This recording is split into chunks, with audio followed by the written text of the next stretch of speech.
बहुत सारे रिप्रेजेंटेशन डालने के बाद भी उनकी जो डिसेबिलिटी पेंशन थी वो 2022 नवंबर तक भी स्टार्ट नहीं हो पाई। इसके बाद उन्होंने जो डिसेबिलिटी का एरियर्स था वो उसकी पेंशन के लिए जनवरी 2020 में से लेकर के अक्टूबर 2022 के बीच में, उसके बाद ये सारी चीजें होती रही और जो प्रोसेस थी वो टाइम लेती रही। लेकिन इसके बाद उन्होंने फिर से इसी के मीन टाइम में एक CPENGRAMS पोर्टल के बारे में उनको पता चला और वहां पर उन्होंने कंप्लेंट फिल्ड की 22 सितंबर 2023 को, जिसका नंबर आप सामने भी देख सकते हैं। इसके बाद वो जो केस था, जो कंप्लेंट फिल्ड की गई थी, उसको आगे कंसर्न ऑफिस को यानी कि PCDA को फॉरवर्ड वहां से कर दी गई। इसके बाद उनके जो केस था उसको प्रोसेस किया गया और कॉम्पिटेंट अथॉरिटी के पास में वहां पर भेजा गया। इसी के मीन टाइम में जो केस था, जो वहां पर फाइल्ड कंप्लेंट की गई थी, वो सीनियर्स ऑफिसर्स की मीटिंग में यानी कि SOM की मीटिंग में DOPPW के पास पहुंचा, यानी डिपार्टमेंट ऑफ पेंशन और पेंशन वेलफेयर के जो सीनियर्स ऑफिसर्स की मीटिंग होती है, जिसे SOM भी बोलते हैं। वहां पर जो डायरेक्टरेट दिया गया, जो सेक्रेटरी पेंशन थे, उन्होंने बोला इस पर जल्द से जल्द काम करनी चाहिए। PCDO को उन्होंने जल्द से जल्द बोला। इसके बाद PCDA ने बिल्कुल इमीडिएट वहां पर उस केस को सैंक्शनड किया। उसका एरियर्स 3,53,000 रुपए उनके फाइनल जो उनके डिसेबिलिटी पेंशन के थे वो उनके खाते में आए 29 जनवरी 2024 को। ये पूरा केस था वो 30 जनवरी 2024 को फाइनली उनके अकाउंट को क्लोज कर दिया गया। जो कंप्लेंट उन्होंने फाइल की थी और उनके अकाउंट में जितने भी एरियर्स बनते थे विद एरियर्स के साथ में उनके सारे पैसे उनको खाते में क्रेडिट किए गए।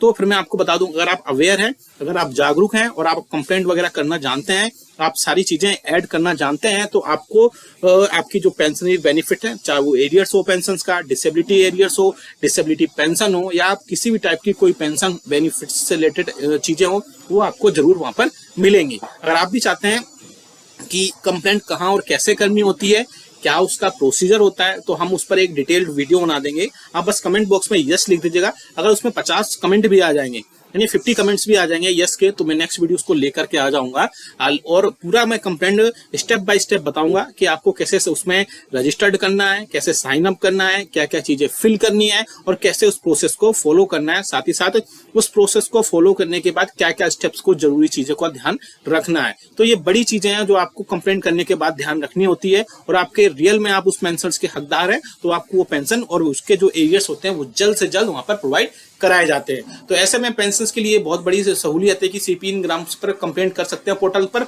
और वहां पर जाकर के जो कंप्लेंट है उसको ध्यान में रख करके सारी चीजों को ऐड कर सकते हैं।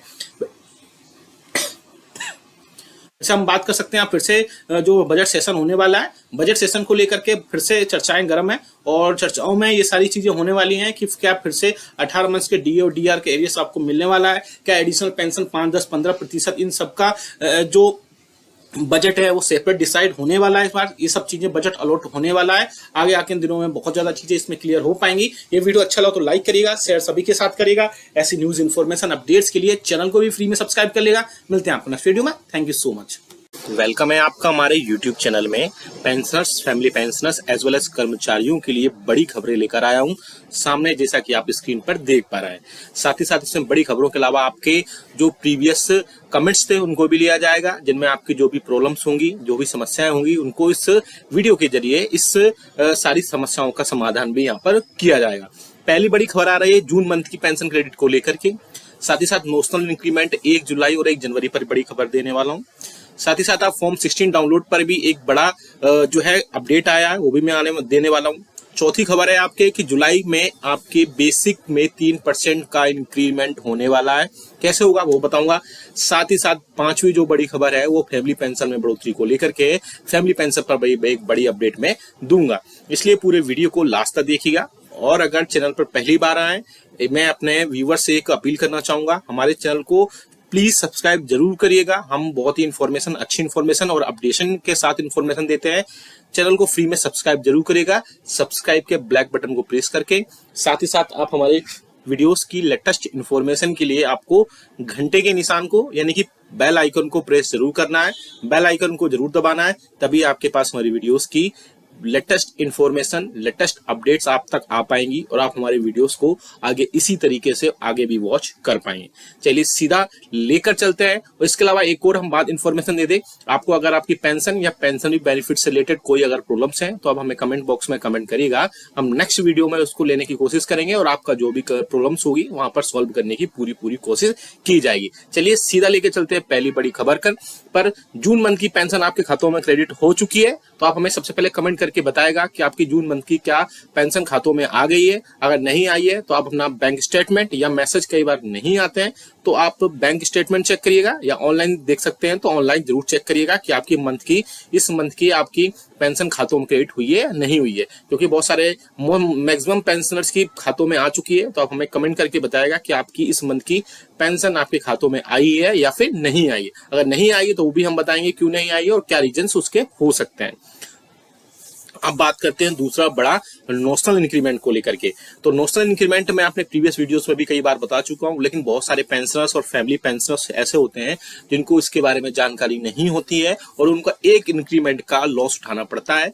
बेसिकली नोशनल इंक्रीमेंट ऐसे इंक्रीमेंट को कहा जाता है, या ऐसे पेंशनर्स जो 30 जून को या 31 दिसंबर को रिटायरमेंट होते हैं, लेकिन जो उनका नेक्स्ट प्रमोशन होता है या नेक्स्ट इंक्रीमेंट होता है वो 1 जनवरी और 1 जुलाई को लगता है। तो ऐसे में उनको कई बार नोशनल इंक्रीमेंट नहीं दिया जाता है।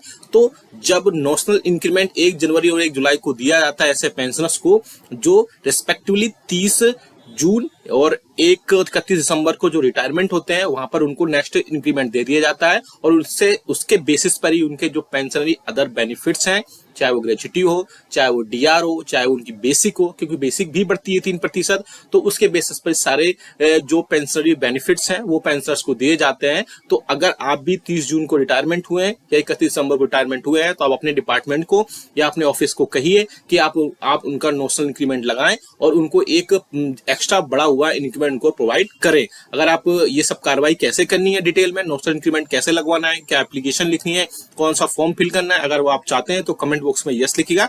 हम आपको वहां पर एक पूरा डिटेल्ड वीडियो बना देंगे जिसमें नोशनल इंक्रीमेंट के बारे में सारी जानकारी दी गई होगी और वहां से आप एक्स्ट्रा इंक्रीमेंट डाउनलोड कर सकते हैं। एक्स्ट्रा इंक्रीमेंट आप वहां से ले पाएंगे, जिससे आपके और भी सारे जो बेनिफिट्स हैं उसमें भी आपको सीधा सीधा फायदा मिल पाएगा। बात करते हैं तीसरी बड़ी खबर की। तो अब जो है आपका फॉर्म 16 डाउनलोड कर सकते हैं। जो स्पर्श के पेंशनर्स हैं वो स्पर्श से सीधा डाउनलोड कर सकते हैं, और जो अलग मिनिस्ट्रीज या डिपार्टमेंट के पेंशनर्स हैं वो वहां से भी अपना फॉर्म 16 डाउनलोड कर सकते हैं। इवन जो एम्प्लॉइज हैं, सर्विंग एम्प्लॉइज हैं, वो भी अपने ऑफिस से, जहां भी डीडीओ आपका होता है, कैश डिपार्टमेंट्स होता है, वहां से जाकर के अपना फॉर्म 16 वहां से ले सकते हैं और सारी चीजें उसमें अपडेशन करवा सकते हैं। अगली बड़ी खबर की तब चले। अगली बड़ी खबर आ रही है जुलाई में बेसिक में इन 3% की बेसिक में इंक्रीज होने वाली है। बेसिकली आप सभी को पता है कि अब all India consumer price index का डेटा जो है आने वाला है, लास्ट वर्किंग डे को आ जाएगा, और जैसे ये आ जाएगा तो उसके बाद में आपका जुलाई मंथ का जो all India consumer price index का डेटा है वो कंफर्म हो जाएगा, और अब आपको जो है 3% महंगाई भत्ता और महंगाई राहत के मिलने के पूरे चांसेस यहाँ पर दिख रहे हैं। जुलाई से 3% आपका फिर से बढ़ोतरी हो जाएगा, और बढ़ोतरी होने के साथ ही अब यहाँ पर 53 से 54% तक महंगाई भत्ता और महंगाई राहत जा सकता है। हालांकि अब 1 मंथ का और all India consumer price index का डेटा आएगा, जैसे वो आएगा तो आपका कंफर्म हो जाएगा डीए और डीआर किनको कितना प्रतिशत मिलने वाला है। हालांकि मुझे जो लगता है कि 3% तक ही इस बार बढ़ने वाला है, क्योंकि all India consumer price index का जो डेटा है उसके बेसिस पर बढ़ोतरी इस बार ज्यादा नहीं हुई है, और बढ़ोतरी नहीं होने के चलते आपको 3% महंगाई भत्ता और महंगाई राहत यहाँ पर मिलेगा। तो जुलाई में 3% महंगाई भत्ता के चलते आपकी सारी जो डेटा है वो 3% तक उसमें बढ़ोतरी हो सकती है। अब बात करते हैं फैमिली पेंशन की। ऐसे पेंशनर्स जिसमें पेंशनर्स की डेथ हो चुकी है और उसके बाद उनकी जो नॉमिनीज हैं यानी उनकी वाइफ हैं, उनकी भी उस सिचुएशन में अगर डेथ हो चुकी है, तो अब आपको, अगर आप उनके लड़के हैं और लड़कियां हैं, दोनों अलग अलग सिचुएशन में पेंशन मिल सकती है। ऐसे बहुत सारे लोग होते हैं जिनको लड़कियां ये सोचती हैं, महिलाएं ये सोचती है कि उनको पेमेंट नहीं मिलती है, उनको फैमिली पेंशन नहीं मिलती है। तो ऐसा बिल्कुल नहीं है। आप अगर जो है आपने अगर अभी तक शादी नहीं हुई है, या आप विडो हैं, या फिर आप डाइवोर्सी हैं, तो आप अपनी फैमिली पेंशन के लिए एलिजिबल हैं, अपनी फैमिली के लिए, अपने पेरेंट्स के लिए, और वो आप ले सकते हैं। इवन जो लड़के भी हैं, अगर वो कुछ नहीं करते हैं और 25 साल से कम की एज है, तो वहां पर भी वो फैमिली पेंशन के लिए अप्लाई कर सकते हैं। लेकिन सिचुएशन यही होनी चाहिए कि पेंशनर्स और उसकी वाइफ वहां पर डेथ उनकी होनी चाहिए। अगर वो डेथ हो गई है तो आप अपनी पेंशन के लिए फिर से अपने ऑफिस या डिपार्टमेंट में संपर्क करिए और वहां से आप अपना जो है आपका इसमें सारी जो अपडेट फॉर्म फिल करिए और आपको फैमिली पेंशन वहां पर स्टार्ट हो जाएगी। आप अगर चाहते हैं कि हम इस पर एक डिटेल वीडियो बनाएं तो कमेंट बॉक्स में यस लीजिएगा, हम फैमिली पेंशन आपको कैसी मिले उस पर भी वहां पर बात कर सकते हैं। अब बात करते हैं ऐसे पेंशनर्स की जिनकी एज 80 ईयर्स हो गई है लेकिन अभी तक उनको एडिशनल पेंशन खातों में नहीं दी गई है। हाँ जी हाँ दोस्तों, ऐसे बहुत सारे पेंशनर्स हैं जिनकी एज 80 साल की सर्विस हो चुकी, 80 साल की एज पूरी हो चुकी है लेकिन उसके बाद भी उनको एडिशनल पेंशन अभी तक नहीं दिया गया है। तो ऐसा में गवर्नमेंट ने एक नोटिफिकेशन और सर्कुलर जारी किया है और उन्होंने बताया है कि बहुत सारे पेंशनर ऐसे हैं जिन्होंने अपनी डेट ऑफ बर्थ सही से नहीं लिखी है। सपोज किसी की डेट ऑफ बर्थ 1/1/1964 है तो उन्होंने सिर्फ 1964 लिखा हुआ है या फिर मंथ नहीं लिखा गया है या एग्जैक्टली डेट नहीं लिखी गई है। तो आपके जितने भी पीपीओस हैं उनमें आप अपनी जो डेट ऑफ बर्थ है वो बिल्कुल क्लियर कराइए और ऑफिस में आप अपना मिलिए और उनसे सारी चीजें उनको बताइए कि हमने डेट सारी इन्फॉर्मेशन अपडेट्स करा दी है अपने रिकॉर्ड ऑफिस में जाकर के। उसके बाद से अब आपकी पेंशन में जो एडिशनल जो 20% की वृद्धि होती है वो वहां पर हो जाएगी और 20% बढ़ोतरी होने के बाद में वहां पर जो आपकी बेसिक पेंशन में काफी हद तक बढ़ोतरी देखने को मिलेगी। तो ऐसे अभी बहुत सारे पेंशनर्स हैं जिन्होंने 80 साल की एज पूरी कर ली है लेकिन उनको जो है फाइनली एडिशनल पेंशन का फायदा अभी तक नहीं पहुंच पाया और आपने वहां पर इन्फॉर्म भी करना होता है। आप इन्फॉर्म करेंगे अपने रिकॉर्ड ऑफिस में जाकर के, सारे फॉर्म फिलअप करेंगे, सारी जो भी फॉर्मेलिटीज होती हैं वो सारी चेकअप करेंगे। चेक करने के बाद वहां पर सारी चीजें इन्फॉर्मेशन दे देंगे और उसके बाद में आपकी एडिशनल पेंशन वहां पर लग जाएगी। अब एक और बात करते हैं यहाँ पर 18 मंथ्स के डी और डी आर पर। तो 18 मंथ्स के डी और डी आर पर अभी लेटेस्ट अपडेट्स ये आया है कि आने वाले दिनों में इस पर कोई ना कोई एक पॉजिटिव देखने को मिल सकता है। मीडिया में जो खबरें आ रही हैं अगर उनकी माने तो कर्मचारियों पेंशन और फैमिली पेंशन के 18 मंथ के डी और डी आर पर बड़ी इंफॉर्मेशन देखने को मिल सकती है। जी हाँ दोस्तों, 18 मंथ की बात करें तो उस पर सुनने में आ रहा है या मीडिया में जो खबरें आ रही है कि जल्द से जल्द इस पर पॉजिटिव कोई ना कोई अपडेट आ जाएगा और कर्मचारियों पेंशन और फैमिली पेंशनर्स के लिए इसमें एक बड़ी सी राहत की खबर मिल सकती है। आपको जानकारी के लिए बता दी कि कोविड के टाइम पे 18 मंथ का डी और डी आर का एरिया सामने रोका गया था, जिसके बाद कर्मचारियों पेंशन और फैमिली पेंशनर्स को बढ़ते हुए रेट पर तो दिया गया था डी और डी आर, लेकिन 18 मंथ का डी और डी आर प्रोवाइड नहीं कराया गया था। इसके बाद यूनियंस और फेडरेशन लगातार सरकार से रिगार्डिंग बातचीत कर रहे थे और उन्होंने अब जो है एक और फिर से लेटर लिखा है जिसमें कर्मचारियों पेंशन फैमिली पेंशन के 18 मंथ के डी और डी आर को बहाल या रिस्टोर करने की बात कही गई है। आगे जब भी इसमें कोई ऑफिशियल अपडेट आएगा तो हम आपको जरूर बता देंगे। ये वीडियो आपको अच्छा लगा तो लाइक करिएगा, साथ ही साथ हमने जितने भी इन्फॉर्मेशन के लिए आपको कमेंट बॉक्स में यस लिखने के लिए कहा तो यस जरूर लिखिएगा और नो बोला है तो नो जरूर लिखिएगा। वीडियो अच्छा लगा तो लाइक करिएगा, शेयर सभी के साथ करिएगा। ऐसी इन्फॉर्मेशन और मैं आपका हमारे यूट्यूब चैनल में पेंशनर्स कर्मचारियों as well as family pensioners के लिए मैं 4 बड़े अपडेट लेकर आया हूं, जैसा कि सामने आप अपनी स्क्रीन पर भी देख पा रहे हैं। पहला बड़ा अपडेट है, पेंशनर्स को जुलाई मंथ में बड़ा एरियर्स मिलने वाला है। किन किन पेंशनर्स को मिलेगा, क्या है उसका प्रोसीजर है वो भी हम बताएंगे। साथ ही साथ जुलाई मंथ के डी और डी आर पर all India consumer price index का डेटा अभी तक नहीं आया है।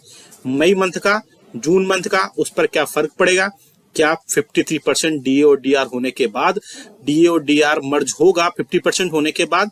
तीसरी सबसे बड़ी अपडेट है 80 मंथ्स के डी और डी आर पर भी एक बहुत बड़ी अपडेट देने वाला हूं।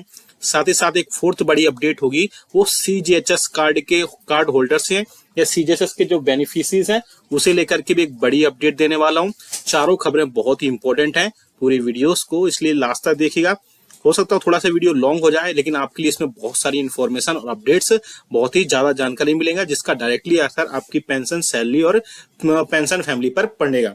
वीडियो को पूरा लास्ट तक देखिएगा और आपसे एक अपील करना चाहूंगा, अगर आपने हमारे चैनल को अभी तक फ्री में सब्सक्राइब नहीं किया है तो चैनल को फ्री में सब्सक्राइब जरूर कर लेना। सब्सक्राइब के ब्लैक बटन को प्रेस करके साथ ही साथ आप हमारे वीडियोस की लेटेस्ट इन्फॉर्मेशन के लिए घंटे के निशान को यानी बेल आइकन को प्रेस करना बिल्कुल मत भूलेगा, तभी आपके पास हमारी वीडियोस की लेटेस्ट अपडेट्स आ पाएगी और आप हमारे वीडियोस को इसी तरीके से आगे भी वॉच कर पाएंगे। जैसा कि आप सभी को पता है कि आप हमारे चैनल पर पेंशनर्स, फैमिली पेंशनर्स और कर्मचारियों के वेलफेयर से रिलेटेड न्यूज इन्फॉर्मेशन और अपडेट्स देखते हैं। साथ ही साथ अगर किसी पेंशनर्स को, इवन कर्मचारी को किसी उसके बेनिफिट से रिलेटेड अगर कोई डाउट है या कोई अगर समस्या है तो हमें कमेंट बॉक्स में कमेंट करें। हम नेक्स्ट वीडियो में उसकी जो भी प्रॉब्लम होगी हम उसका सोल्यूशन करने की पूरी कोशिश करेंगे। चलिए सीधा लेकर चलते हैं पहली बड़ी खबर पर। पेंशनर्स का एरियर्स जुलाई मंथ में मिल गया है। जी हाँ दोस्तों, बहुत सारे पेंशनर्स ऐसे हैं जिनको अब एंट्री पे लेवल का एरियर्स मिल चुका है। मैंने अपने प्रीवियस वीडियोस में कई बार इसका जिक्र भी किया था, कई बार मैं डिस्कस भी कर चुका हूं। एंट्री पे लेवल का जो एरियर्स है वो पेंशनर्स को अब धीरे धीरे मिलने लगा है। साथ ही साथ कई सारे पेंशनर्स को 50,000, 60,000, 1 लाख तक का एंट्री पे लेवल का जो एरियर्स है वो उनके खातों में अब पहुंचने लगा है।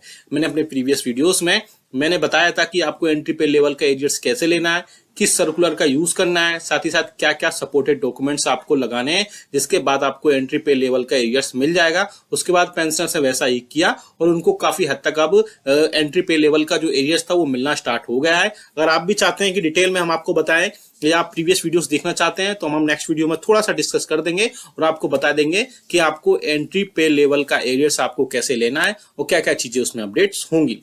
अब बात करते हैं दूसरी बड़ी खबर पर। इसमें 53% अब DADR होने के पूरे पूंछे चांसेस हैं, लेकिन अभी all India consumer price index का डेटा फिर से रुक गया है। जैसे कि फरवरी, मार्च और अप्रैल मंथ्स में all India consumer price index का डेटा नहीं पब्लिश किया गया था। उसके बाद अब मीडिया में और सोशल मीडिया में ऐसी खबरें आने लगी थी कि गवर्नमेंट DA और DR को मर्ज कर सकती है 50% के बाद में। अब फिर से, लेकिन उसके बाद गवर्नमेंट ने जैसे ही कोड ऑफ कंडक्ट वापस लिया गया उसके बाद में कर्मचारियों, पेंशनर्स और फैमिली पेंशनर्स का जो DA और DR होता है उसको फिर से अपडेट कर दिया गया और उसमें बाद फिर से अब DADR आने लगा, उसके डेटा पब्लिश कर दिया गया। लेकिन अब फिर से जो all India consumer price index का डेटा है वो रोक दिया गया है। तो अब फिर से ऐसी बातें होने लगी हैं कि क्या सरकार इसको मर्ज करने वाली है। साथ ही साथ कर्मचारियों, पेंशनर्स और फैमिली पेंशनर्स के जो DA और DR होगा उसमें क्या अपडेट होगा। लेकिन मैं आपको पहले ही बता देता हूं कि अभी कुछ दिन में ये चीजें क्लियर हो जाएंगी। All India consumer price index का जो डेटा है वो पब्लिश कर दिया जाएगा। साथ ही साथ कर्मचारियों का जो डेटा होगा उसमें डेटा के बेसिस पे ही आपका जुलाई मंथ का और आपका DA और DR उसमें तय किया जाएगा। मोस्ट प्रोबेबली चांसेस है 53% है। फिर भी अगर इसमें डेटा में बहुत ज्यादा चेंजेस होते हैं तो ज्यादा से ज्यादा ये 54% तक जा सकता है, इससे ऊपर ये नहीं जाएगा। अब बात करते हैं 18 मंथ्स के DA और DR पर क्या बड़ा अपडेट आया है। बेसिकली 18 मंथ्स के DA और DR पर एक बड़ा अपडेट ये आया है कि भारतीय प्रतिरक्षा मजदूर संघ की तरफ से एक इंपॉर्टेंट लेटर जारी किया गया है, देख सकते हैं आप, फाइनेंस मिनिस्टर को, जिसमें कोविड के टाइम का जो DNS अलाउंसेस का जो एरियर्स था वो रोका गया था, उसको देने की बात फिर से की जा रही है, जिसमें रिक्वेस्ट की गई है। आप सब्जेक्ट में भी देख सकते हैं, request for review of decision on DNS allowances arrears for Covid period. आप देख सकते हैं जिसमें ये लोकसभा सेशन में भी कई बार इसमें कम्युनिकेटेड किया गया। साथ ही साथ सेंट्रल गवर्नमेंट एम्प्लॉइज और पेंशनर्स की यूनियंस ने भी 18 मंथ्स के DA और DR को जो रोका गया था कोविड के टाइम पे उसको देने की बात कही है। उसमें ये लेटर में ये भी बोला है कि जो हमारा देश है, नेशन है, ग्रेजुअली रिकवर कर रहा है हमारे पैंडेमिक से। उसके बाद में अब हमारी इकोनॉमी काफी हद तक स्ट्रांग हो चुकी है, जिसके चलते कर्मचारियों और पेंशनर्स ने कोविड के टाइम में, कर्मचारियों ने कोविड टाइम में बहुत अच्छा काम किया था और उसके बाद उन सबका जो है अब जो DA और DR है उसको उनका जो भी कंट्रीब्यूट था उसको DA DR के रूप में उनको मिलना चाहिए। इसके अलावा यूनियन और पेंशनर्स की एसोसिएशन भी सरकार से एक बार बोल चुकी हैं, कई बार बोल चुकी हैं कि सरकार जो है नेगोशिएशंस या सेटलमेंट की सिचुएशन में आना चाहिए, जिससे अगर एक बार गवर्नमेंट DA और DR नहीं दे सकती एक बार में तो 3 से 4 अलग अलग इंस्टॉलमेंट में वो उनको प्रोवाइड करा सकती है। आगे बात करते हैं नेक्स्ट खबर की, जो कि आ रही है CGHS के कार्ड्स को लेकर के। CGHS के जो यूज करते हैं बेनिफिशियरीज उनको लेकर के आप देख सकते हैं सामने CGHS के न्यू रूल्स आ गए हैं, जिसमें केंद्रीय कर्मचारियों और पेंशनर्स को ऑनलाइन करना होगा CGHS कार्ड के लिए अप्लाई। सरकार ने इसमें नियम बदल दिए हैं। क्या नियम बदले गए वो भी आप देख सकते हैं। CGHS में अप्लाई करने के नियम बदल गए हैं। केंद्रीय कर्मचारियों और पेंशनर्स को CGHS के कार्ड के लिए ऑनलाइन अब अप्लाई करना होगा। स्वास्थ्य और परिवार कल्याण मंत्रालय यानी कि ministry of health and family welfare ने केंद्र सरकार के कर्मचारियों और केंद्र सरकार के पेंशनर्स को केंद्र सरकार स्वास्थ्य योजना यानी कि CGHS कार्ड जारी करने के दिशा निर्देश जारी कर दिए हैं। क्या वो दिशा निर्देश हैं वो भी आप देखेंगे थोड़ा सा डिटेल में। हम दिशा निर्देश जारी यानी कि जो गाइडलाइंस है वो जारी कर दी गई हैं और उसी गाइडलाइंस के बेसिस पर ही सारी चीजें अब आगे होंगी, जिनमें से कई सारी गाइडलाइंस में ये बोला गया है कि उस जो सरकार ने, गवर्नमेंट ने ऑफिस मेमोरेंडम जारी किया है उसमें केंद्र सरकार ने बोला है कि सर्विस में केंद्र सरकार के कर्मचारियों को नए CGHS कार्ड के लिए अनिवार्य रूप से ऑनलाइन अप्लाई करना होगा। केंद्र सरकार का कर्मचारी अस्थायी रेफरेंस नंबर जनरेट होगा, जिसे आप www.cghs.nic.in पर जाकर अप्लाई कर सकते हैं या वहां से ऑनलाइन फिल कर सकते हैं। उसे वेबसाइट पर उपलब्ध फॉर्म भरकर ऑनलाइन जमा करना होगा। एक बार यह हो जाने के बाद ऑनलाइन एप्लीकेशन लेटर का प्रिंट आउट लेना होगा और हार्ड कॉपी से संबंधित अपने विभाग में जमा करनी होगी। इसके बाद डॉक्यूमेंट केंद्र सरकार के कर्मचारियों को CGHS कार्ड के लिए आवेदन करने के लिए एक एप्लीकेशन लेटर के साथ जमा करने होंगे और जैसे ये एप्लीकेशन लेटर आपके साथ जमा हो जाएगा उसके बाद उसमें सारी चीजें अपडेट हो जाएंगी। अपडेट के बाद वहां पर बहुत सारी चीजों में फिर से चेंजेस किए जाएंगे जो भी आपका उसमें होगा, और चेंजेस करने के बाद इसमें सारी चीजें फिर से उसमें कर दी जाएंगी, और उसके बाद आपको एक नया CGHS कार्ड अप्लाई हो जाएगा, और आपको अब किसी भी अपने ऑफिस में डिपार्टमेंट में जाने की जरूरत नहीं है। आप ऑनलाइन ही गवर्नमेंट की वेबसाइट पर जाकर के इन सारी चीजों को अप्लाई कर सकते हैं। आपने देखा यहाँ पे मैंने 3 से 4 बड़ी अपडेट बताई, जिनमें 18 मंथ्स के डीआर का एरियर आपको मिलना चाहिए। हालांकि बहुत सारे पेंशनर्स ये बोलते हैं कि गवर्नमेंट जब 18 मंथ्स का डीए और डीआर का एरियर के लिए मना कर चुकी है, तो फिर आप बार बार इसको क्यों बोलते हैं। बेसिकली बता दूंगा, 18 मंथ्स के डीए और डीआर आपको मिलना चाहिए। बहुत सारे पेंशनर्स भी इसके रिगार्डिंग लगातार पूछते रहते हैं कि 18 मंथ्स के डीए और डीआर के बारे में क्या चीजें चल रही है, तो उसके रिगार्डिंग मैंने बताया है। आगे आने वाले दिनों में इसमें बहुत सारी चीजें और भी अपडेट होंगी 18 मंथ्स के डीए डीआर पर, वो भी हम आपको जरूर बताएंगे। आप हमें कमेंट करके जरूर बताएगा कि आपके हिसाब से 18 मंथ्स के डीए डीआर पर कितना आपको पैसे बनते हैं, या फिर आपको उनको 18 मंथ्स का डीए और डीआर आपको मिलना चाहिए, नहीं मिलना चाहिए। वीडियो अच्छा लगा तो लाइक करेगा, शेयर सभी के साथ करेगा। ऐसी न्यूज इन्फॉर्मेशन अपडेट्स के लिए आप हमारे चैनल को भी फ्री में सब्सक्राइब कर लेगा। मिलते हैं आपको नेक्स्ट वीडियो में। Thank you so much. Welcome है आपका हमारे YouTube चैनल में। आज मैं आपको 8वें वेतन आयोग पर बहुत सारी और बहुत ही इंपॉर्टेंट अपडेट्स दूंगा। मैं आपको बताऊंगा कि 8वें वेतन आयोग में क्या आपका फिटमेंट फैक्टर हो सकता है। सारा एक चार्ट लेकर आया हूं, डिटेल में बात करेंगे पूरा 8वें वेतन आयोग पर। आपके ग्रेड पे, आपके लेवल के हिसाब से क्या क्या आपका बेसिक होगा 8वें वेतन आयोग में, वो भी मैं बताऊंगा। क्या फिटमेंट फैक्टर हो सकता है, वो भी मैं बताऊंगा। साथ ही साथ 4th, 5th, 6th और 7th पे कमीशन में कितने % की हाइक हुई आपकी, क्या फिटमेंट फैक्टर रहा, कितनी मिनिमम बेसिक सैलरी थी, कितनी मिनिमम बेसिक पेंशन थी, उस पर भी बात करेंगे। और जानेंगे कि 8वें वेतन आयोग का जो प्रपोजल है वो गवर्नमेंट कब तक दे सकती है, कब तक लागू हो सकता है, क्या सारे इसमें अपडेट्स होंगे। यानी एक ही वीडियो में आपके 8वें वेतन आयोग पर यानी कि 8th CPC पर सारे अपडेट्स मिल जाएंगे। साथ ही साथ आप अपनी बेसिक पेंशन और बेसिक सैलरी भी देख पाएंगे, अगर 8वां वेतन आयोग जिस हिसाब से लागू हो सकता है। तो पूरा डिटेल में बात करेंगे, इसलिए इस वीडियो को पूरा लास्ट तक देखिएगा। और अगर चैनल पर पहली बार आए तो चैनल को फ्री में सब्सक्राइब जरूर करिएगा। सब्सक्राइब के ब्लैक बटन को प्रेस करके साथ ही साथ आप हमारे वीडियोस की लेटेस्ट अपडेट्स के लिए, लेटेस्ट इन्फॉर्मेशन के लिए बेल आइकन को यानी घंटे के निशान को प्रेस करना बिल्कुल मत भूलेगा। तभी आपके पास हमारी वीडियोस की लेटेस्ट अपडेट्स आ पाएगी और आप हमारे वीडियोस को इसी तरीके से आगे भी वॉच कर पाएंगे। सबसे पहले जानते हैं कि किन पे कमीशन में कितनी बढ़ोतरी हुई। थोड़ा एक रफली आइडिया लगेगा इससे कि 8th पे कमीशन में कितनी बढ़ोतरी हो सकती है। सामने एक आप चार्ट देख पा रहे हैं जिसमें 8th पे कमीशन लिखा गया है। दूसरे नंबर पे आप देख सकते हैं कितने % हाइक हुआ, वो देख सकते हैं। क्या फिटमेंट फैक्टर रहा, वो यहाँ पर है। साथ ही साथ कितनी मिनिमम बेसिक सैलरी थी और उसके हिसाब से यहाँ पर किस हिसाब से बढ़ोतरी हुई। तो सबसे पहले हम बात करते हैं 4th पे कमीशन की। 3rd पे कमीशन से 4th पे कमीशन में जब हम आए तो वहां पर 27.6% की टोटल बढ़ोतरी हुई बेसिक में। फिटमेंट फैक्टर वहां पर नहीं था और मिनिमम बेसिक सैलरी उसके बाद हुई 750 रुपए। अब आगे चलते हैं 5th पे कमीशन में। जब 5th पे कमीशन आया तो 31% की यहाँ पर बेसिक सैलरी में बढ़ोतरी हुई।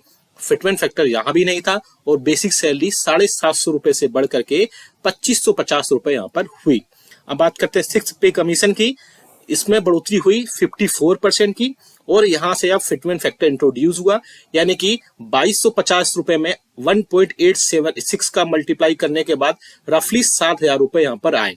यानी फिटमेंट फैक्टर ऐसा क्रूशियल रोल प्ले करता है जब आपकी बेसिक सैलरी जो भी होगी और एक फिटमेंट फैक्टर निकल कर आएगा, उसके बाद ही यहां पर आपकी टोटल बेसिक सैलरी या बेसिक पेंशन काउंट होगी।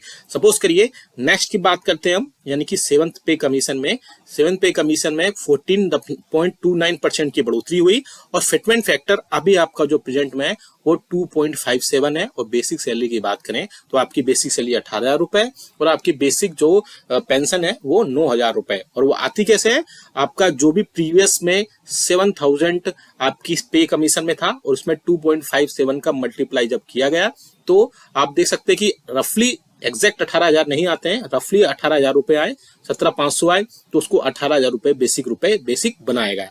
अब बात करते हैं कि 8वें वेतन आयोग में कितने % का हाइक होगा, क्या फिटमेंट फैक्टर हो सकता है और कितनी मिनिमम बेसिक सैलरी या मिनिमम बेसिक पेंशन हो सकती है। अब हम उसकी बात करेंगे। आपने देखा यहाँ पर 4th से 5th के कमीशन में आप देख सकते हैं 31% का हाइक हुआ। 6th पे कमीशन में 54% का हाइक हुआ। 7 पे कमीशन में 14.29% का हाइक हुआ। वहीं बात करते हैं अगर 6 पे कमीशन की, तो उसमें फिटमेंट फैक्टर 1.86 रहा। वहीं 7 पे कमीशन की बात करते हैं, इसमें फिटमेंट फैक्टर 2.57 है, जो करंटली अभी चल रहा है। अब बात करेंगे कि क्या 8वें वेतन आयोग में क्या फिटमेंट फैक्टर होना चाहिए। पहले आप भी वीडियो को रनिंग में ही कमेंट कर सकते हैं कि आपके हिसाब से कितना फिटमेंट फैक्टर होना चाहिए या कितने प्रतिशत की हाइक पेंशन और सैलरी में होने चाहिए, जिससे आपकी मिनिमम बेसिक पेंशन और मिनिमम बेसिक सैलरी हो। हम पूरा डिटेल में चार्ट देखेंगे 8वें वेतन आयोग में क्या चार्ट होगा, क्या सारी अपडेट्स होंगी, वो चार्ट हम लेकर आए। आप देख सकते हैं ये चार्ट है और हम इसमें फिटमेंट फैक्टर जो है 2.528 लेकर आए। यानी फिटमेंट फैक्टर हम अगर एक्सपेक्टेड बात करते हैं, इसमें कम ज्यादा भी हो सकता है, एग्जैक्ट यही भी हो सकता है। मैं आपको एक रफली आइडिया दे रहा हूँ कि फिटमेंट फैक्टर 2.28 अगर हम लेकर चलते हैं तो क्या आपका बेसिक पेंशन होगा, क्या बेसिक सैलरी होगी, ये सारी चीजें हम इस पर बात करेंगे। लेकिन सबसे पहले इस चार्ट पर, इस टेबल पर बात करने से पहले हम थोड़ा सा ये बात कर लेते हैं कि 8वें वेतन आयोग का प्रपोजल कब तक आ सकता है, क्या इसमें अपडेट्स आएंगे, वो हम यहाँ पर देख लेते हैं। सबसे पहले आप देख सकते हैं मीडिया में जो खबरें आई उन पर बात करें थोड़ा सा। 8th pay commission, central government receives proposal expected to be unveiled in July 2024। यानी कि जुलाई 2024 तक सेंट्रल गवर्नमेंट एक प्रपोजल एक्सपेक्ट कर रहे हैं सेंट्रल गवर्नमेंट से। आप देख सकते हैं इसमें Central government has received a comprehensive proposal to establish the 8th Central Pay Commission (CPC), timed with the upcoming budget for 2024, expected to be unveiled in July.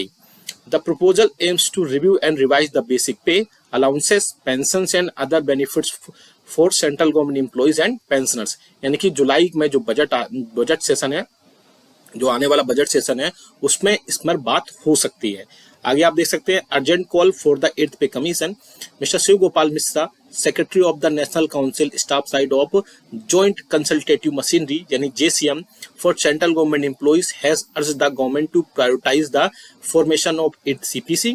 In a detailed letter to the cabinet secretary, Mishra highlighted the need for this commission to address the economic challenges faced by the government employees and government pensioners. तो आप देख सकते हैं कि जो NCJCM के secretary है mister Shivgopal Mishra, उन्होंने गवर्नमेंट को एक लेटर लिखा और उस लेटर में 8वें वेतन आयोग को जल्द से जल्द लाने की, जल्द से जल्द फॉर्म करने की बात कही गई है, क्योंकि इकोनॉमिक जो भी चैलेंजेस हैं वो बहुत ज्यादा फेस करने पड़ रहे हैं गवर्नमेंट एम्प्लॉइज को और गवर्नमेंट पेंशनर्स को। अब बात करते हैं थोड़ा सा बैकग्राउंड की और क्या टाइमिंग हो सकती है 8वें वेतन आयोग की, उस पर भी एक बड़ी हम यहाँ पर डिस्कशन करेंगे। Traditionally, the central government commission is formed every 10 years to evaluate and recommend changes to the pay structures, allowances and benefits of central government employees, incorporating necessary adjustment for inflation. यानी कि 8वें वेतन आयोग या कोई भी पे commission होता है, वो उसका एवोल्यूशन और रिकमेंडेशन किए जाते हैं, उसके वेतन भत्ते और जो भी बेनिफिट्स होते हैं सेंट्रल गवर्नमेंट एम्प्लॉइज और पेंशनर्स के, वो इन्फ्लेशन के चलते ऐसा सब किया जाता है। द 7th पे commission established by the Prime Minister on February 28, 2024 implemented its recommendation starting from 1/2016। आपको पता ही कि 7वें वेतन आयोग को गठन 28 फरवरी 2024 को किया गया था, जो कि 2014 को किया गया था, जो कि 1 जनवरी 2016 से लागू किया गया था। अब बात करते हैं CPC कब से स्टार्ट हो सकता है। The 8th CPC is proposed to commence from 1 जनवरी 2026। यानी कि एक जो आपका 8वां वेतन आयोग है, एक्सपेक्टेड है कि 1 जनवरी 2026 से इसे एक्सपेक्ट किया जा रहा है। However, the government has yet to announce the formal establishment, leaving over 1 crore central government employees and pensions awaiting updates। आप देख सकते हैं कि जो सेंट्रल गवर्नमेंट के 1 करोड़ एम्प्लॉइज और पेंशनर्स है, वो 8वें वेतन आयोग का इंतजार कर रहे हैं और देखना होगा कि कब तक इसमें क्या क्या चीजें अपडेट होती हैं। मोस्ट प्रोबेबली चांसेस है कि जुलाई तक इसमें कोई ना कोई अपडेट निकल कर आएगा और उसके बेसिस पर हम फिटमेंट फैक्टर के बढ़ोतरी होने के बाद कर्मचारियों, पेंशनर्स और फैमिली पेंशनर्स का 8वें वेतन आयोग का गठन हो सकता है। हम प्रोजेक्शन की बात कर रहे हैं यहाँ पर, इसमें कोई भी बढ़ोतरी या कमी हो सकती है। प्रोजेक्टेड है 8th पे कमीशन के हिसाब से अगर हम बात करते हैं यहाँ पर, तो आप देख सकते हैं 8th CPC for level 1 to level 5 fitment factor की बात करें यहाँ पर, क्योंकि मैंने अभी प्रीवियस बताया कि फिटमेंट फैक्टर ही सबसे बड़ा रोल, क्रूशियल रोल प्ले करेगा आपकी पेंशन, आपकी सैलरी में कितनी बढ़ोतरी होती है। तो आप देख सकते हैं हमने level 1, level 2, level 3, level 4, level 5 की यहाँ पर टेबल लेकर आए हैं, जिसमें 6 पे कमीशन, 8वें पे कमीशन में कितनी बेसिक आपकी होने जा रही है वो हम इस टेबल में बताने जा रहे हैं। तो आप सबसे पहले बात करते हैं लेवल 1 की। अगर आपका बेसिक इस टाइम पे 18,000 रुपए है, तो आपका 8th पे कमीशन में फिटमेंट फैक्टर 2.28 के बेसिस पर 41,000 रुपए हो सकता है। वही बात करें इसमें आपका लेवल 1 में अगर आपकी बेसिक 18,500 रुपए है तो 42,000 रुपए आपका बेसिक हो सकता है। वहीं हम बात करें लेवल 1 में आपका अगर बेसिक 19,100 रुपए है तो 43,400 रुपए यहाँ पर हो सकता है। ऐसे इसमें बढ़ोतरी होती है, 19,700 है तो 44,700 हो जाएगा, 20,300 है तो 4600 हो जाएगा, 20,900 है तो 47,400 हो जाएगा, 21,500 है तो 48,800 हो जाएगा, 2200 है 50,200 हो जाएगा, 22 और 800 है तो 51,800 हो जाएगा। ऐसे ही करके इसमें बढ़ोतरी होती जाएगी। आप ये टेबल का स्क्रीनशॉट भी ले सकते हैं या फिर आप कमेंट बॉक्स में यस लिखेंगे, वहां से आप ये टेबल सीधा सीधा डाउनलोड कर पाएंगे। आप देख सकते हैं आपकी जो भी बेसिक होगी उसके हिसाब से आप यहाँ पर टेबल देख लीजिएगा और आप अपना जो भी आपका बेसिक है वो यहाँ से डाउनलोड कर पाएंगे। काफी बड़ी टेबल है, आप इसमें 40 कॉलम्स बनाए गए हैं। अब बात करते हैं लेवल 2 की। अगर लेवल 2 में आप अगर आते हैं और आपका अगर बेसिक जो है वो 19,900 है तो 8 पे कमीशन में आपका फिटमेंट फैक्टर 2.28 के बेसिस पर आपका जो सैलरी बेसिक होगा वो 45,400 रुपए होगा। वहीं अगर हम बात करें आपका लेवल 2 में 20,500 अगर आपका बेसिक है तो 8 पे कमीशन में 46,700 रुपए हो सकता है। वहीं बात करें हम 21,100 रुपए अगर आपका बेसिक है तो 48,100 रुपए हो जाएगा, और अगर 21,700 रुपए आपका अगर बेसिक है तो 49,500 रुपए आपके बेसिक होने की पॉसिबिलिटीज हैं। वहीं आप अगर टेबल को इसको देखें तो सारे बढ़ते हुए क्रम में आपकी 8 पे कमीशन में कितना टेबल होगा, कितना आपका फिटमेंट फैक्टर के बेसिस पर होगा वो आपका हो सकता है। वहीं हम लेवल 3 की बात करें, अगर आपका लेवल 3 में जो ग्रेड पे है वो 2,000 रुपए है। आप देख सकते हैं लेवल 3 में बेसिक अगर आपका 21,700 रुपए है तो आप 49,500 रुपए यहाँ पर आपका बेसिक हो सकता है। यही बात करें अगर हम आपका बेसिक 22,400 रुपए है तो 51,100 रुपए तक इसमें पॉसिबिलिटीज जताई जा रही है। वहीं बात करें अगर हम फिर से 23,100 रुपए इसका बेसिक है तो 52,700 रुपए बेसिक हो सकता है। लेवल 3 में फिर से अगर हम आपका बेसिक बात करें 23,800 तो 54,300 यहाँ पर हो सकता है। फिर से अगर हम बात करें 24,500 तो 55,900 आपका यहाँ पर बेसिक दिखाई दे रहा है। बात करें फिर से लेवल 4 जो कि ग्रेड पे होता है 2400, इसमें अगर हम बात करें तो 7th CPC में बेसिक स्टार्ट होता है 25,500 से, तो 8वें वेतन आयोग में 2800 ग्रेड पे होने के बाद 2800 फिटमेंट फैक्टर 2.28 होने के बाद आपका बेसिक 58,100 रुपए हो सकता है। वहीं 26,300 की बात करें, अगर आपका बेसिक 26,300 होता है तो 60,000 रुपए आपका बेसिक हो सकता है। अगर हम बेसिक की बात करें 27,100 अगर आपका बेसिक होता है तो आपका फिटमेंट फैक्टर 2.28 के बेसिस के बाद 61,800 रुपए यहाँ पर बढ़ोतरी हो सकती है।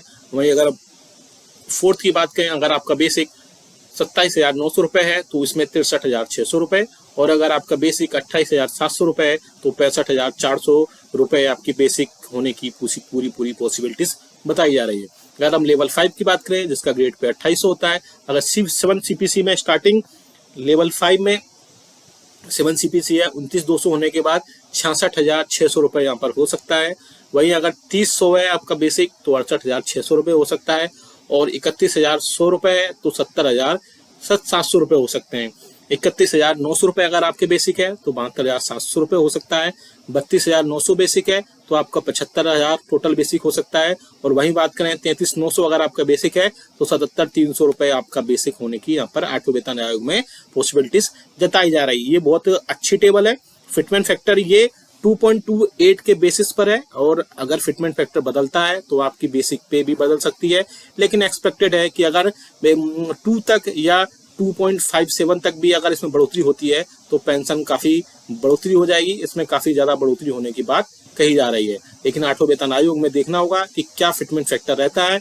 आप भी हमें कमेंट करके बताएगा कि आपके हिसाब से कितना प्रतिशत फिटमेंट फैक्टर हो सकता है, और क्या फिटमेंट फैक्टर पर आपको कितनी बेसिक पेंशन और बेसिक सैलरी आपको चाहिए, आप हमें कमेंट करके जरूर बताएगा। और आप अगर इसको डाउनलोड करना चाहते हैं इस टेबल को तो कमेंट बॉक्स में यस लिख दीजिएगा, वहां से सीधा सीधा आप इसको डाउनलोड कर पाएंगे। और वेलकम है आपका हमारे यूट्यूब चैनल में।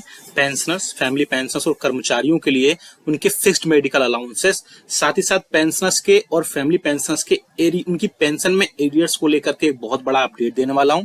एक इंपॉर्टेंट लेटर भारत सरकार के वित्त मंत्रालय के व्यय विभाग के केंद्रीय पेंशन लेखा आयोग यानी कि गवर्नमेंट ऑफ इंडिया के मिनिस्ट्री ऑफ फाइनेंस के डिपार्टमेंट ऑफ एक्सपेंडिचर के सेंट्रल पेंशन अकाउंटिंग ऑफिस की तरफ से एक इंपॉर्टेंट ऑफिस मेमोरेंडम जारी कर दिया गया है। जी हाँ दोस्तों, जिससे कि आपकी फिक्स्ड मेडिकल अलाउंसेस और आपकी जो पेंशन में एरियर के इम्प्लीमेंटेशन से रिलेटेड एक बहुत ही बड़ी मीटिंग हुई, जो कि मीटिंग होने के बाद में वहां पर बहुत सारे चीफ कंट्रोलर आए पेंशंस के और बहुत सारी चीजें उसमें डील हुई, तो जिससे पेंशन आपके खातों तक सही पहुंचे, आपके एरियर्स आपको टाइम पर मिले, और इसके अलावा और भी कई सारी चीजों पर डिस्कशन हुआ। पूरा डिटेल में जानेंगे हम। सामने आप नोटिफिकेशन भी देख रहे होंगे जो कि मैंने बताया किसकी तरफ से जारी किया गया है, साथ ही साथ और उस मीटिंग में क्या क्या हुआ, कौन कौन से डिसीजन लिए गए आपके वेलफेयर से रिलेटेड या आपके बहुत सारी चीजों से रिलेटेड, वो भी हम इस वीडियो में बात करेंगे। इसके अलावा आपके बहुत सारे पेंशन ऐसे हैं जिनको अभी पता ही नहीं है कि उनकी पेंशन में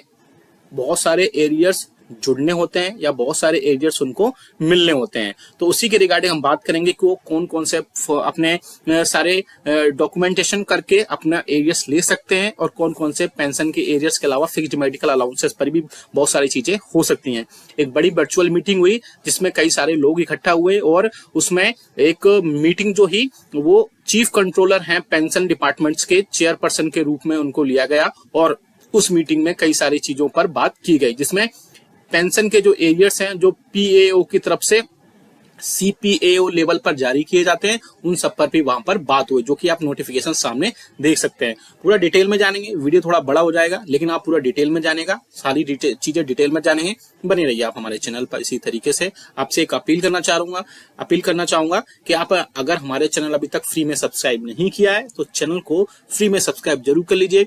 सब्सक्राइब के ब्लैक बटन को प्रेस करके साथ ही साथ आप हमारे वीडियोस की लेटेस्ट इन्फॉर्मेशन और लेटेस्ट अपडेट्स के लिए घंटे के निशान को प्रेस करना बिल्कुल मत भूलिएगा, तभी आपके पास हमारी वीडियोस की लेटेस्ट अपडेट्स आ पाएंगी और आप हमारे वीडियोस को इसी तरीके से आगे भी वॉच कर पाएंगे। आपको इन्फॉर्मेशन के लिए एक अपडेट दे दूं, पेंशनर्स और फैमिली पेंशनर्स से रिलेटेड, हमारे वेलफेयर से रिलेटेड हमारे चैनल पर कर्मचारियों और पेंशनर्स के जितने भी डाउट्स होते हैं, चाहे वो पेंशन बेनिफिट्स हो या फिर अदर बेनिफिट्स हो, उनसे रिलेटेड अगर आपको कोई डाउट है तो हमें कमेंट बॉक्स में कमेंट करिएगा। हम नेक्स्ट वीडियो में उनको वहां पर अपडेट करने के लिए पूरी जो भी इंफॉर्मेशन होगी वो उनको अपडेट कर देंगे। सामने आप एक नोटिफिकेशन देख पा रहे हैं, चलो जल्दी से देख लेते हैं, फिर बाद में और भी इंफॉर्मेशन है वो भी देखेंगे और इस मीटिंग में क्या क्या हुआ।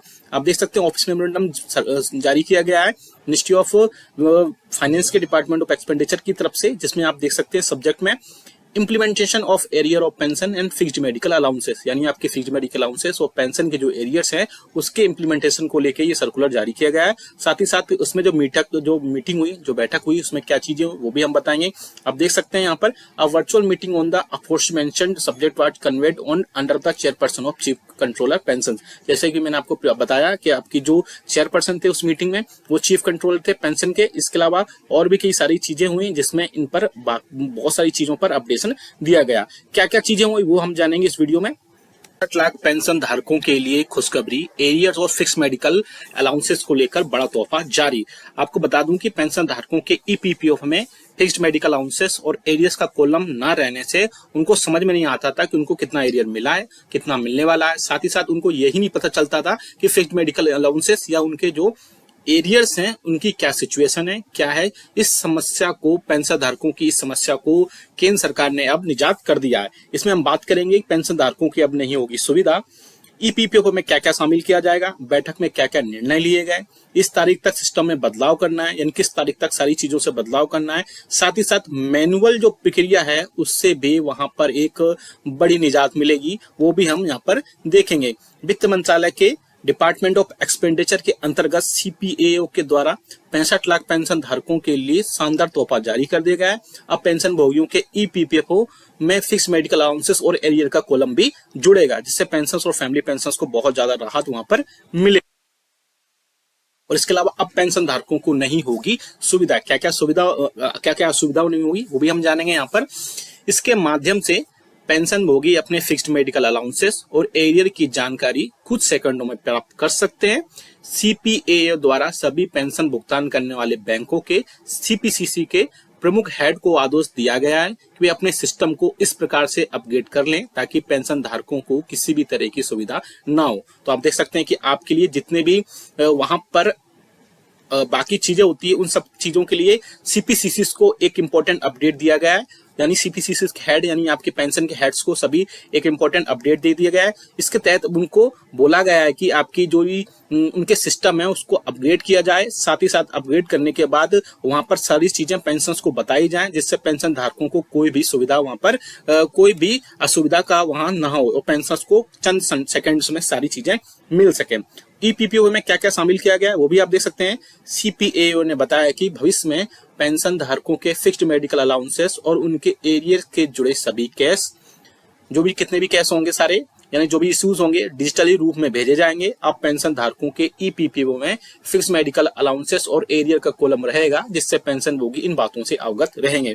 अभी तक आपको पता है कि जितने भी आपकी सीपीएओ से सारी चीजें आती है उनमें आपके मेडिकल अलाउंसेस और जो भी एरियर्स होते हैं उनका डिजिटली रूप में आपको भेजे जाएंगे। इससे पहले ये होता था कि वो सारी चीजें वहां पर ऐड होकर नहीं आती थी, जिससे पेंशन धारकों को बहुत ज्यादा या पेंशनर्स को फैमिली पेंशनर्स को बहुत ज्यादा दिक्कतों का सामना करना पड़ता था।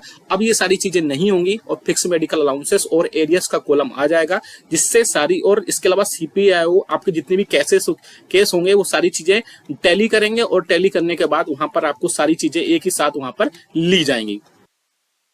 इसके अलावा सीपीआईओ द्वारा ने 6 मई 2024 को एक सर्कुलर जारी किया, जो कि मैं पहले दिखा चुका हूं। इस मामले में एक बैठक भी हो चुकी है और इस बैठक में क्या क्या निर्णय लिया गया वो भी हम देखेंगे इसमें। इस बैठक में पेंशन एरियर और फिक्स्ड मेडिकल अलाउंसेस को लेकर एक बहुत ही डिटेल्ड डिस्कशन किया गया और उसके बाद ये निर्णय लिया गया कि इन्हें ईपीपीओ में शामिल कर दिया जाए, ताकि पेंशन भोगियों को पेंशन के सारी चीजें उनको अवगत हो सके, उनको कितना एरियर मिलता है, कितना मिलने वाला है, कितना फिक्स्ड मेडिकल अलाउंसेस बढ़ रहा है और भी एरियर्स कितना है और भी बाकी सारी चीजें जो हैं वो सारी चीजें उस सर्कुलर में मैंने आपको बताया है। जो सर्कुलर मैंने पहले मिनिस्ट्री ऑफ फाइनेंस का डिपार्टमेंट ऑफ एक्सपेंडिचर का बताया था उसमें ये सारी चीजें वहां पर मेंशन की गई थी। अगर आप भी उसको डाउनलोड करना चाहते हैं तो कमेंट बॉक्स से यस लिखेगा, वहां से सीधा डाउनलोड कर पाएंगे। और भी चीजें हैं उसमें वो भी डिटेल में मैं बताऊंगा। इस तारीख तक सिस्टम में करना है बदलाव। सभी पेंशन भोगी भुगतान करने वाली बैंकों के सीपीसीसी हेड को कहा गया है कि वे 15 मई 2024 तक अपने सिस्टम में जरूरी बदलाव कर लें। इसके सार्थक नतीजे मिलने के बाद फिक्स्ड मेडिकल अलाउंसेस और पेंशन से जुड़े सभी एरियर्स के केसों की प्रक्रिया पूरी डिजिटल तरह से होगी और इसके बाद ईपीपीओ में फिक्स्ड मेडिकल अलाउंसेस एरियर्स ये दोनों कॉलम शामिल होने के बाद पेंशन धारकों को किसी भी तरीके कोई भी समस्या नहीं आएगी। यानी कि जो अभी मैंने बताया 6 मई 2024 का जो लेटर आया मिनिस्ट्री ऑफ फाइनेंस के डिपार्टमेंट ऑफ एक्सपेंडिचर के सीपीएओ की तरफ से, उसमें ये सारी चीजें सीपीसीसी को हेड को कहा गया कि 15/5/2024 तक आप अपने सिस्टम में जरूरी बदलाव कर लें और इन कॉलम्स को भी ऐड कर लें, जिससे पेंशनर्स के लिए वहां पर कोई भी समस्या का ना हो और सारी चीजें उनको वहां पर एक साथ मिल सके। और इसके अलावा आगे चलते हैं, इसमें मैनुअल प्रक्रिया से मिलेगी निजात। जी हाँ दोस्तों, इस प्रकार पेंशन धारकों को जो भी मैनुअल प्रक्रिया होती है उससे निजात मिल जाएगी। कोई भी पेंशन भोगी अपने ईपीपीओ में ये सारी चीजें देख सकेगा कि उसके फिक्स्ड मेडिकल अलाउंसेस या एरियर की सिचुएशन क्या है, क्या स्टेटस है, क्या उनको मिला हुआ है, क्या बैंक्स के पास पहुंच गया है। इसके अलावा सीपीओ ने बताया कि अगर पेंशन भुगतान करने वाली बैंकों को इस प्रक्रिया को शुरू करने में कोई परेशानी आती है तो उस स्थिति में टेक्निकल मदद के लिए आपको साइंटिफिक अफसर SBCPO को संपर्क कर सकते हैं। तो ये कई सारे चीजों में अपडेट किया गया है। अब आपको सारी चीजें मैनुअल के बाद में सारी चीजें डिजिटल कर दी जाएंगी और डिजिटल होने के बाद में पेंशनर्स को बहुत ज्यादा राहत मिलेगी। देख सकते हैं जैसा कि ये मैंने नोटिफिकेशन या बोल सकते हैं सर्कुलर पहले भी आपको बताया था। इस सर्कुलर के जरिए ही सारी चीजें पेंशन और पेंशनर्स के जितने भी बेनिफिट्स हैं, चाहे उनके एरियर्स में पेंशन को लेकर के हो या फिक्स्ड मेडिकल अलाउंसेस को, वो सारी चीजें क्लियर की जाएं। और अगर आपको कोई टेक्निकल एडवाइस लेनी है तो आप देख सकते हैं श्री धीरज कुमार साइंटिफिक ऑफिसर SBCPO, या फिर ये मेल आईडी आप देख सकते हैं dheeraj.kumar89@nic.in पर भी आप कांटेक्ट कर सकते हैं। इंपॉर्टेंट सर्कुलर है सभी पेंशनर्स के लिए।